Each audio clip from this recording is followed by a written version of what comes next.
Quand le vide intérieur est là, le réflexe est presque toujours le même. On cherche à le combler. Quelque chose, quelqu'un, une distraction, une présence. Parce que rester avec ce vide, ça fait peur. On a l'impression que si on ne fait rien, il va nous engloutir. Mais apaiser le vide émotionnel, ce n'est pas le remplir à tout prix. C'est apprendre à ne plus lutter contre lui. Souvent, ce vide arrive quand le corps et l'esprit sont épuisés, après trop d'émotions, après trop d'attentes, après trop de tensions intérieures. Alors, vouloir ressentir quelque chose à tout prix peut parfois aggraver les choses. Apaiser, ce n'est pas forcer. La première chose, c'est ralentir.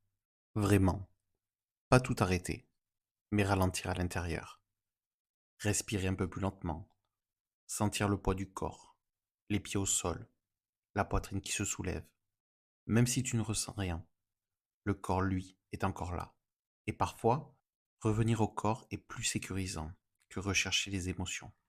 Apaiser le vide, c'est aussi arrêter de se juger. Ne plus se dire je devrais aller mieux, je devrais ressentir quelque chose, je suis anormal. Ce vide n'est pas une faute, c'est un signal.